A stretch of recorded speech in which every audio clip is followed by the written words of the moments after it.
জনগণের ভালোবাসায় সিক্ত এবং জনগণের সমর্থনে নির্বাচিত 3 বারের প্রধানমন্ত্রী, 2 বার বিরোধী দলের নেত্রী, এই দেশের সর্ববৃহৎ রাজনৈতিক দলের নেতা এবং যিনি গণতন্ত্রের জন্য তার সারাটা জীবন অবদান রেখেছেন, দেশনেত্রী বেগম খালেদা জিয়াকে মিথ্যা মামলায় জড়িয়ে এবং ষড়যন্ত্রমূলকভাবে তাকে সাজা দিয়ে একটি পরিত্যক্ত নির্জন কারাগারে তাকে আটক করে রাখা হয়েছে সম্পূর্ণ রাজনৈতিক উদ্দেশ্যে দীর্ঘ 1 বৎসরের বেশি সময় ধরে। আপনারা সবাই জানেন যে ইতিমধ্যে তিনি যখন গিয়েছিলেন কারাগারে তখন তিনি অত্যন্ত সুস্থ অবস্থায় গাড়ি থেকে নেমে হেঁটেই কারাগারে গিয়েছিলেন এবং এর পরেও আমরা দেখেছি যখন তিনি পরীক্ষার জন্য স্বাস্থ্য পরীক্ষার জন্য পিজিতে এসেছিলেন তিনি হেঁটেই এসেছিলেন। এরপরে আমরা দেখলাম যে তিনি অত্যন্ত অসুস্থ হয়ে পড়লেন। বারবার আমরা বলার পরও সরকার যখন কোনো ব্যবস্থা নেননি, আপনাদের নিশ্চয়ই মনে আছে যে আমরা তখন স্বরাষ্ট্রমন্ত্রীর সঙ্গে সাক্ষাৎ করেছি তার চিকিৎসার ব্যাপারে ব্যবস্থা নেওয়ার জন্য। তারা সেই ব্যবস্থা নেননি, যার ফলে আমাদেরকে হাইকোর্টে গিয়ে হাইকোর্টের আদেশ নিয়ে তাকে বিএসএমএমইউতে অর্থাৎ পিজি হাসপাতালে তাকে ভর্তি করা হয়েছিল। সেখানে তার চিকিৎসা চলছিল এবং সেখানে তার চিকিৎসা চলাকালীন অবস্থায় হঠাৎ করে তড়িঘড়ি করে কিছুটা চাপ প্রয়োগ করে যিনি দায়িত্বপ্রাপ্ত নন সেই চিকিৎসককে দিয়ে সই করিয়ে ছাড়পত্র নিয়ে তাকে আবার কারাগারে ফেরত পাঠানো হয় এবং সেটা হচ্ছে আপনার 8ই নভেম্বর 2018 সালের। 8ই নভেম্বর 2018 সালের পর থেকে তিনি কারাগারে যাওয়ার পর থেকে গত প্রায় 3.5 মাস দেশনেত্রীর যে অসুখে তিনি হাসপাতালে ভর্তি হয়েছিলেন সেই অসুখগুলো তার আরও বেড়ে গেছে। বাম কাঁধের ব্যথা তার বৃদ্ধি পেয়েছে, ডান কাঁধে নতুন করে ব্যথা হচ্ছে, বাম বাহু ও বাম পায়ে ও কবজিতে ব্যথা অনেক বেশি বেড়েছে, ফলে কারো সাহায্য ছাড়া তিনি এখন দাঁড়াতে কিংবা চলতে পারছেন না। প্রচণ্ড ব্যথা ও কাঁপুনির জন্য তিনি হাত দিয়ে কিছু ধরেও রাখতে পারছেন না। গত 3.5 মাসে তার হৃদরোগ, ডায়াবেটিস, লিভার কিংবা কিডনির কোনো পরীক্ষা করা হয়নি, যা নিয়মিতভাবে করা অত্যন্ত জরুরি ছিল। আপনারা সবাই জানেন, এর আগে আমরা কয়েকবারই আপনাদের সামনে বলেছি যে তিনি যে রোগগুলোতে ভুগছেন সেই রোগগুলো অত্যন্ত মারাত্মক রোগ এবং তার বয়স প্রায় 73 বছর। এই বয়সে এই রোগগুলোতে যদি নিয়মিত চিকিৎসা না হয়, প্রতিদিন যদি মনিটর না করা হয়, তাহলে তার জীবনের প্রতি মারাত্মক হুমকি এসে যেতে পারে।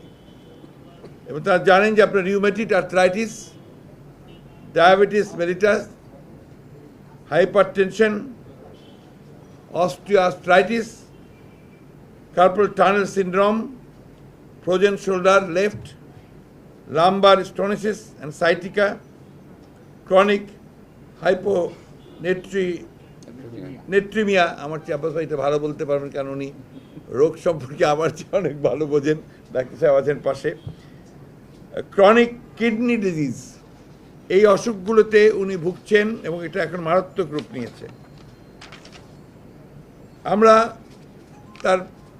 আমরা দলের পক্ষ থেকে, তার পরিবারের পক্ষ থেকে বারবার অনুরোধ করেছি এবং সরকারকে বলেছি যে তার চিকিৎসার ব্যবস্থা করার জন্যে, তাকে সুচিকিৎসা দেওয়ার জন্য বিশেষায়িত হাসপাতালে নেওয়ার জন্যে, কিন্তু সরকার কোনোটাই তারা সেটা করেননি।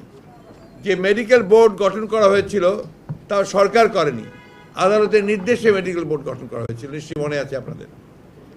সেই বোর্ড 3.5 মাস পরে গত পরশু আদালতের নির্দেশে তাকে দেখতে গিয়েছিলেন, তাকে পরীক্ষা করতে গিয়েছিলেন, এবং তারা পরীক্ষা করতে গিয়ে দেখে তারা বিস্মিত হয়েছেন যে গত 3.5 মাসের ওপর সময়ও তার কোনো রকম রক্ত পরীক্ষা করা হয়নি, তার ব্লাড সুগার পরীক্ষা করা হয়নি, তার কোনো এক্সরে করা হয়নি, এবং তার ব্লাড প্রেশার মাপা হয়নি, অর্থাৎ তার কোনো চিকিৎসা দেওয়া হয়নি। আপনারা ইতিমধ্যে নিশ্চয়ই জানেন যে আগে তার সঙ্গে যে দেখা করার, সাক্ষাৎ করার যে বিষয়গুলো ছিল সেগুলো এখন এত বাড়িয়ে দেওয়া হয়েছে সময়। আগে পরিবার প্রতি সপ্তাহে দেখা করতে পারত, এখন পরিবারকে 15 দিন আগে কোনো মতেই দেখা করতে দেওয়া হয় না, তবুও সেটা আপনার অত্যন্ত সীমিত।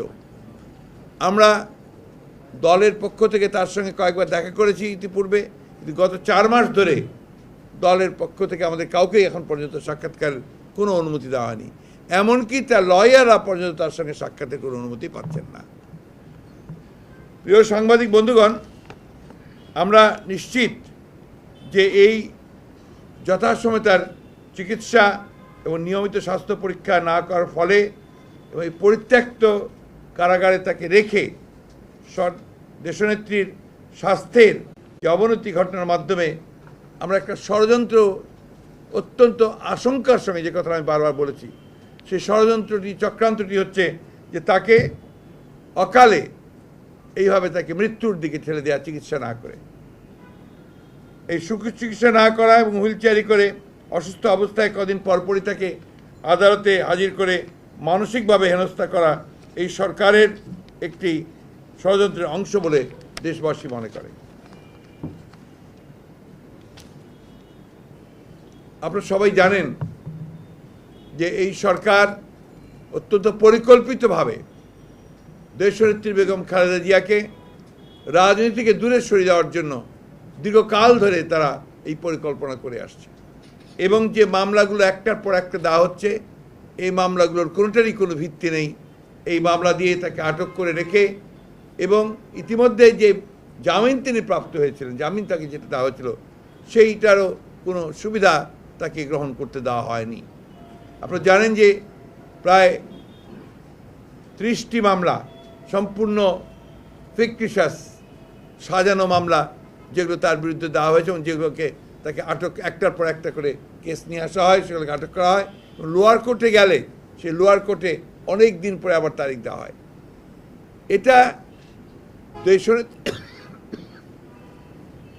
এই ধরনের আচরণ দেশনেত্রী বেগম খালেদা জিয়ার সঙ্গে করা হবে, এটা সাধারণ মানুষের, দেশবাসীর কল্পনারও বাইরে, এটা ধারণার বাইরে।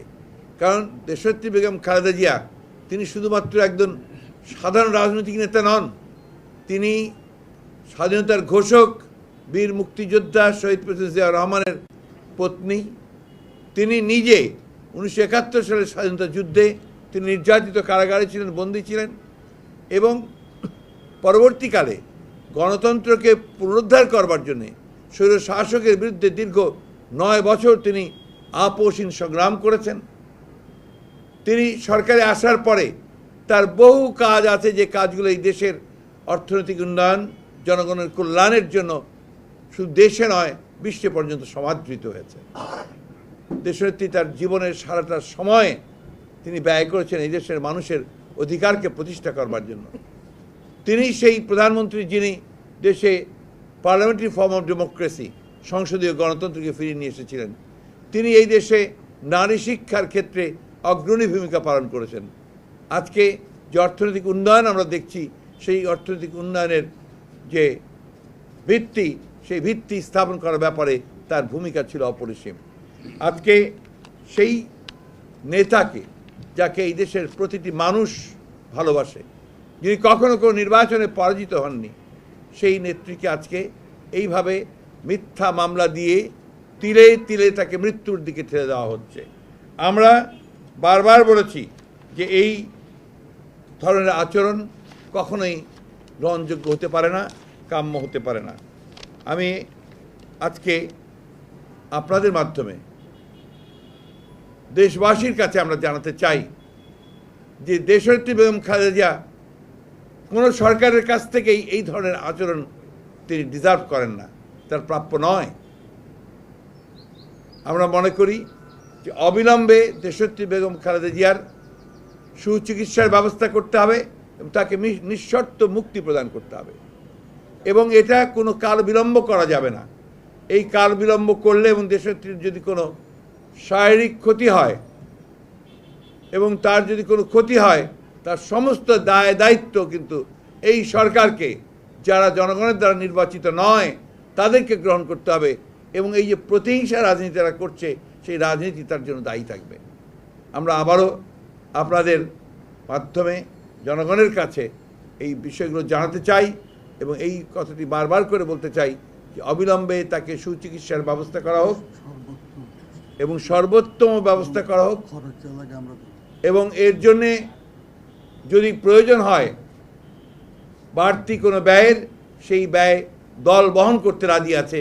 এই কথাটা আমরা বারবার বলেছি, আমরা আবারও এটাকে রিপিট করছি যে আমরা তার চিকিৎসার সমস্ত ব্যয়ভার বহন করতে রাজি আছি। আমরা আবারও দাবি জানাচ্ছি যে অবিলম্বে, এক মুহূর্ত কাল বিলম্ব না করে দেশনেত্রী বেগম খালেদা সর্বোচ্চ উত্তম চিকিৎসার ব্যবস্থা করা হোক এবং তাকে নিঃশর্ত মুক্তি প্রদান করা হোক। সর্বোচ্চ। ধন্যবাদ আপনাদের সকলকে। অন্য কোনো প্রশ্নের উত্তর পাবেন না আজকে। নো, এই বলুন।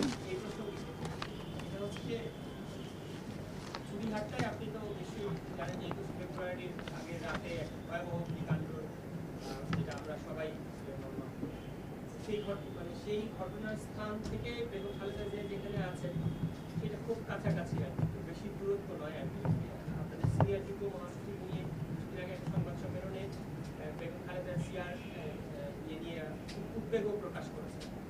সেদিক থেকে আমরা আবার শুনতে পাচ্ছি যে বেগম খালেদা জিয়াকে এখান থেকে সরিয়ে কেরানীগঞ্জ কারাগারে নেওয়া হবে। এই বিষয়টাকে আপনারা কিভাবে দেখছেন? আমরা খুব স্পষ্ট করে বলেছি যে বেগম খালেদা জিয়াকে নিঃশর্ত মুক্তি দিতে হবে এবং তার সুচিকিৎসার ব্যবস্থা করতে হবে এবং তার নিরাপত্তার ব্যবস্থা করতে। রাষ্ট্রের দায়িত্ব এটা। 3 বারের প্রধানমন্ত্রী ছিলেন তিনি, 2 বার বিরোধী দলের নেত্রী, এখনও তিনি এই দেশের সর্ববৃহৎ রাজনৈতিক দলের নেতা এবং সবচেয়ে জনপ্রিয় নেতা। তার নিরাপত্তা, তার চিকিৎসা, এটা তার প্রাপ্য এবং এই ন্যায় বিচারও তার প্রাপ্য।